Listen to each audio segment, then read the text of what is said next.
Hi guys.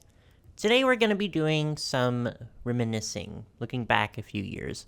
I was recently doing some shopping, as one does, and it just really struck me how many dolls we have on shelves.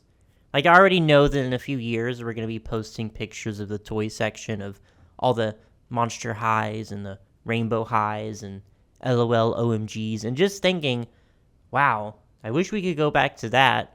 The same way we do with toy store photos from 2012. Because we really are experiencing a huge boom in not just doll collecting, but toy collecting in general. A lot of collectors, myself included, have sort of started referring to our current period as a renaissance, which I think is fairly appropriate because prior to this, just like the real renaissance, we were sort of in the dark ages. Now, never mind the fact that the Dark Ages, as we know it in popular culture, is actually a false narrative put forth by scholars who are greatly biased towards ancient Rome. And in fact, there were great advancements in math, science, art being made in several parts of the world.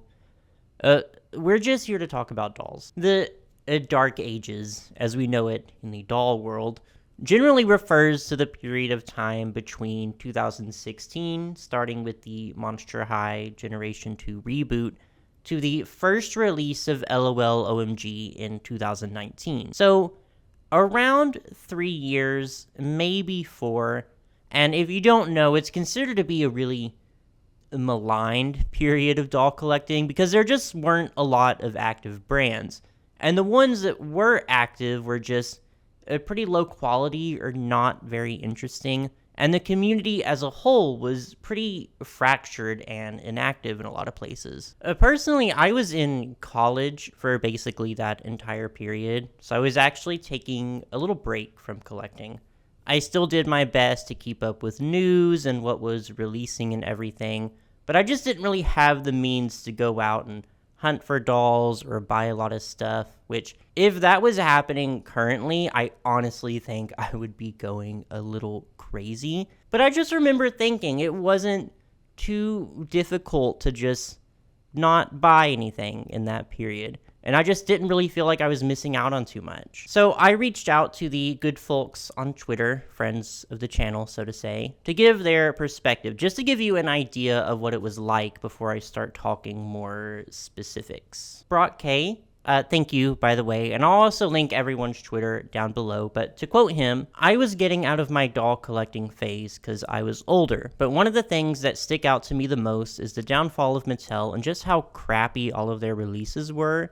And that certainly did not help things, but also the transition away from actual dolls and storylines to like blind surprises and gimmicky little dolls like Hairdorables and LOL Surprise were not my vibe at all. Which is the same for a good portion of the people I spoke to. A lot were just kind of falling out of collecting around this time and only recently have gotten back into the hobby. Pancake Boss, fellow YouTuber, said, walking into stores was so depressing when Barbie Fashionistas was really the only thing to look at. Thankfully, I was able to fill my void with old dolls for most of this time, especially because the secondhand prices weren't out of hand yet. What sticks out to me the most about this era, though, was how it allowed the LOL tots to thrive so much. They were literally the only doll on the market that was worth buying, and they were $10 babies with plastic clothes. It was wild. Which is another common sentiment I noticed. A lot of collectors, if they were still in the hobby, did have a pretty good time mainly focusing on older lines or just stuff that wasn't originally considered a priority. Serena told me, I was buying fewer dolls for sure, but I was also more discerning with my purchasing habits because I had to go out of my way to get each one. The lack of immediate gratification meant that I had to really think about each doll before buying them, so my collection was much more curated than it is now. More than anything, I think the Dark Ages forced me to catch my breath and really hone in on the dolls I love most and develop my own style of collecting, and I think my collection is better for it. And in a similar vein, Fez here said, it was a great time to be buying secondhand, especially Monster High. I picked up most of my current collection in that period, and I can honestly say I wouldn't have been able to acquire nearly as many if I had began just a few years earlier. You would see so many people on eBay, on FB groups, just selling off their entire collections for bottom barrel prices. And Brooke, who you may know, of course, as ex-Canadensis, I specifically asked her, about the community during this time, because I knew she was an active content creator then, and she said, a community was mostly really cool. The people who stuck around really just cared about dolls. It wasn't a bad or a cool thing, and there weren't really audiences to be gained anywhere, so people just had fun and posted their dolls. Felt like forum days again. So I hope that gives you some perspective on what it was like. It wasn't all terrible. It was definitely a pretty strange time, but it was what you made it. So the beginning of the end, in my opinion, can really be traced back to not exactly the start of the Monster High reboot, but right before it. And I center this around Monster High because it really was probably the biggest active doll-related fandom at the time. Not just speaking to adult collectors, but children as well. It had a hugely loyal fan base, but unfortunately one that was starting to lose profitability. I'm not going to get into the exact specifics because I do want to make a video over the reboot itself sometime soon. But basically, Monster High, as a brand, was losing a lot of money. And it had been for a few years. It just wasn't sustaining the initial success it had from its debut, and its releases were a lot farther and fewer between than they used to be. Some of the very last Monster High G1 products were budget dolls with no extra articulation, which had been the standard up to this point, so that was kind of the nail in the coffin, if you will, for a lot of fans. To refresh things, Mattel, of course, rebooted Monster High into Generation 2, and infamously aimed for a much younger demographic than before. A lot of collectors, both adults and children, felt betrayed by this. The reboot was extremely ill-received, and a huge portion of the people in the community just stopped collecting and engaging with Monster High as a whole. And this was kind of a ripple effect, because love it or hate it, Monster High was a huge driving force in the doll market. A lot of dolls on the market up to this point were conceived with the intention of either emulating Monster High or attempting to compete with Monster High, or even to provide an alternative to Monster High. In one way or another, they wanted the audience that Monster High was getting. But now there was hardly an audience to have. There was a huge Monster High shaped hole in the market, and really nothing to fill it with. Oh, but thank God, at least we still have Ever After High. Oh, wait, these dolls are terrible too. Oh, and yeah, there they go, it's canceled. Well, there's the Bratz revival from 2015. I'm sure it wasn't perfect, but there were some cute dolls there. There has to be... Oh, it's canceled too. At least we have pictures of all these dolls we're never going to get. Disney Star Darlings looked cute. Are they still... nope, they were canceled. Moxie Girls, Live, La-Di-Da.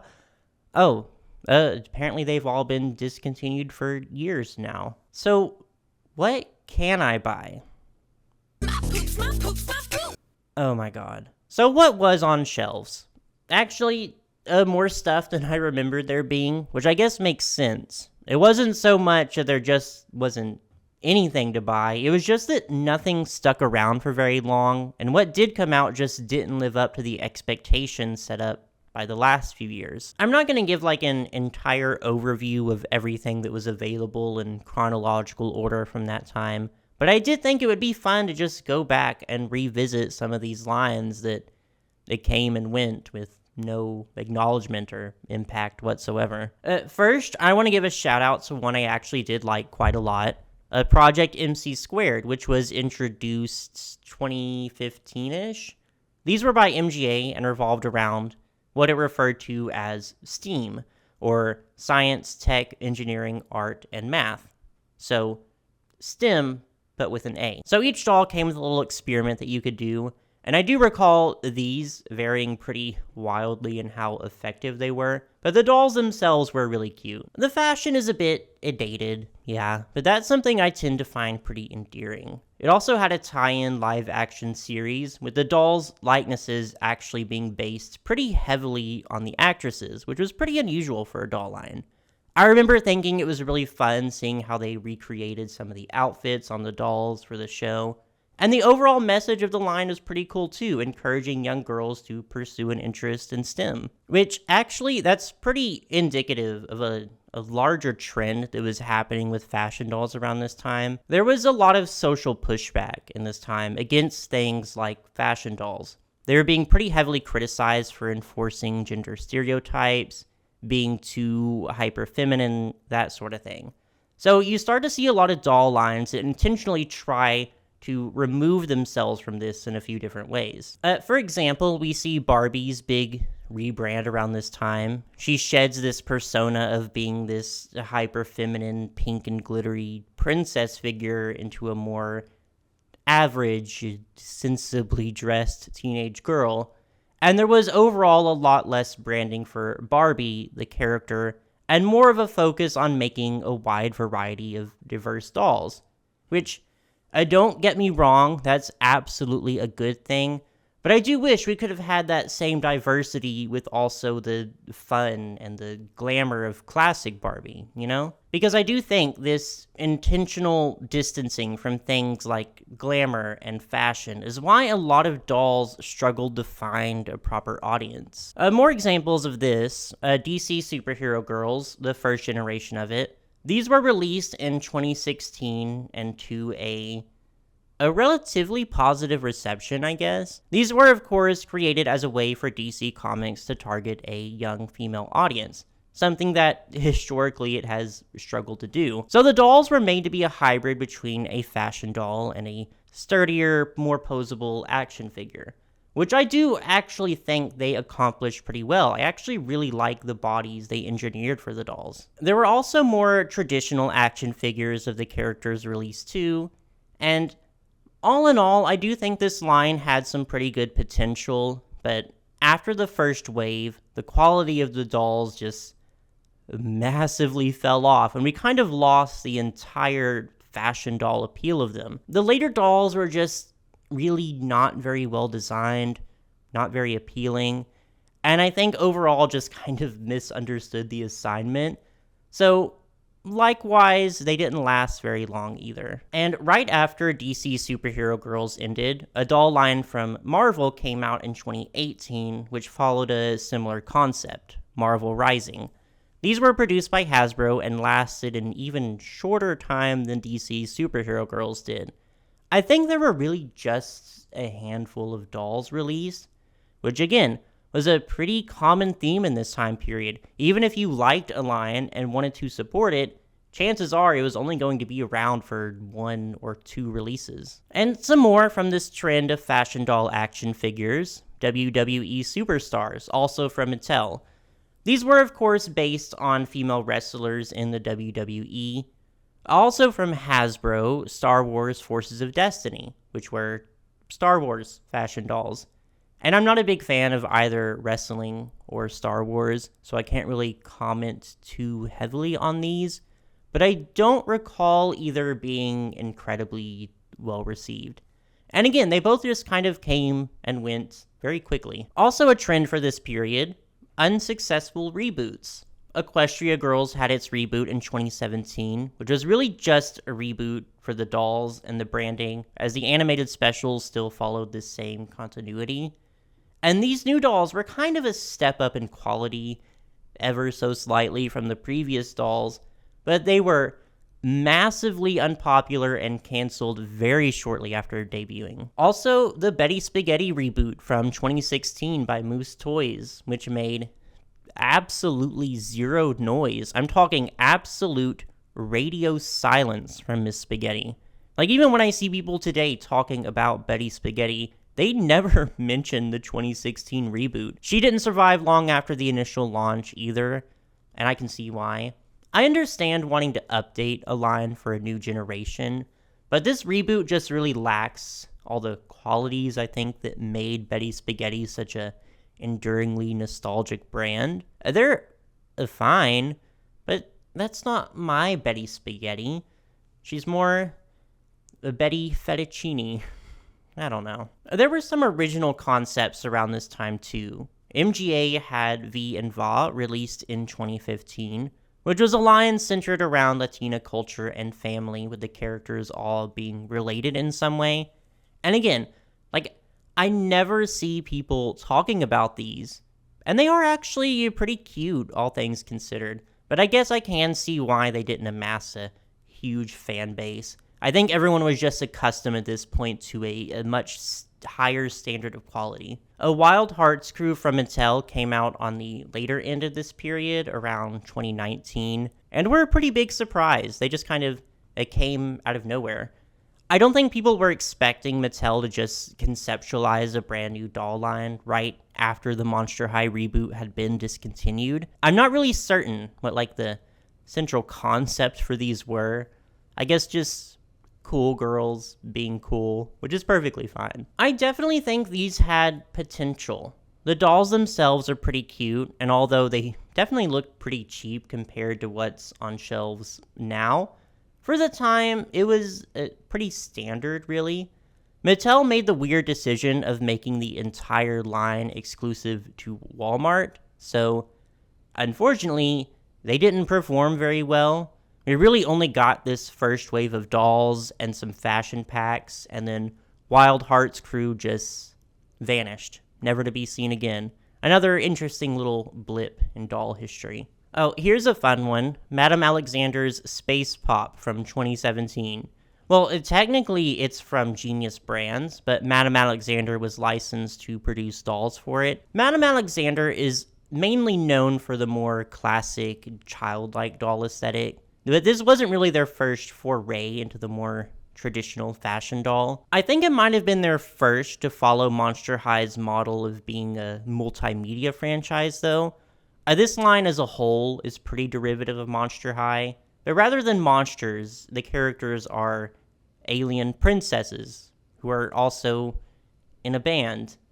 It's derivative of a lot of things, actually. It had an accompanying animated series that, according to the wiki, ran until 2018 with a respectable 108 episodes, but actually a huge chunk of these are now unavailable, and the few I could watch were awful. Is someone gonna bring me my star juice? I am a royal princess, in case anyone forgot. Can you, believe this?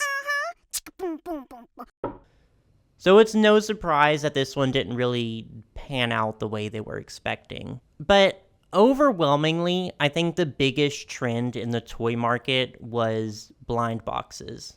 And that can be traced to a few different sources, but I think the biggest was probably Shopkins. Shopkins was massive in this time. So that was another factor in fashion dolls just not doing that well. They weren't really in vogue.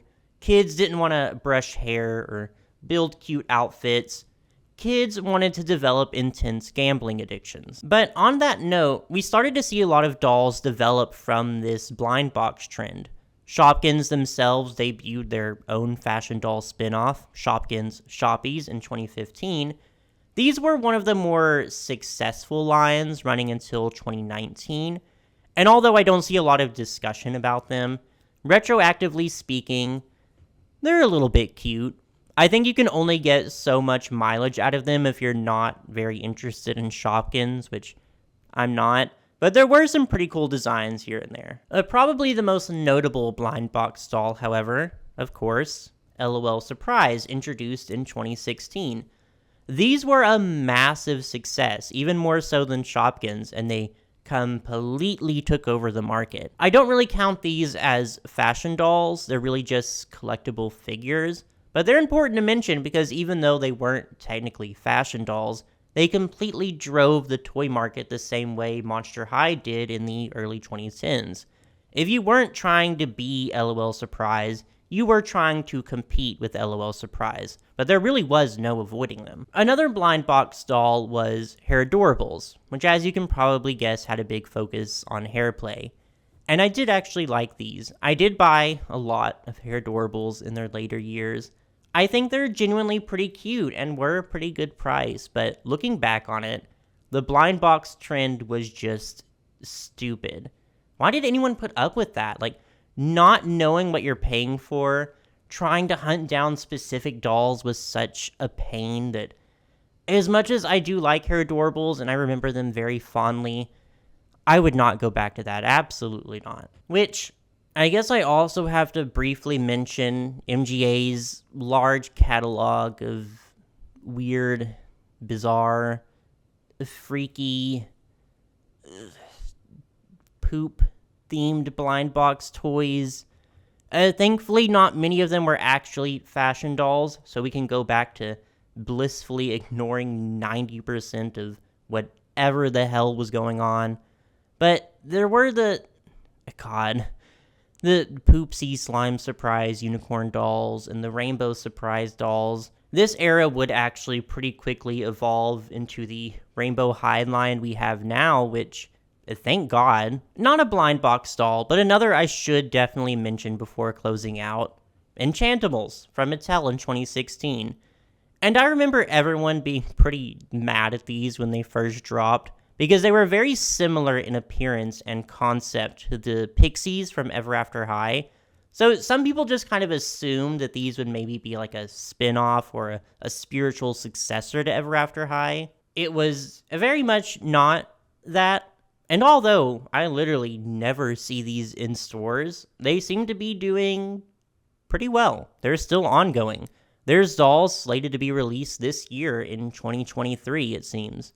Which means, if they keep it up, Enchantimals fully has the potential to run for a full decade. So, good for them. The Dark Ages more or less officially ends with the release of LOL OMG in 2019, which ushered in a newfound success for fashion dolls and a total revival for the market. And that brings us to today, where thankfully we have a lot more longevity and more options. Hopefully, it lasts. Obviously, the market kind of comes and goes, but it's interesting how this period specifically was regarded as one of the worst for collectors. But now, it's your turn. If you collected at all during that period, absolutely tell me about your experiences. What lines did you like? How did it compare to collecting now? Or if you're a new collector, or if you just weren't active during that time period, still let me know all your thoughts. What would you have collected if you had to during those years? And when you're done with all that, just be sure to like and subscribe for any future fashion doll content. Thank you.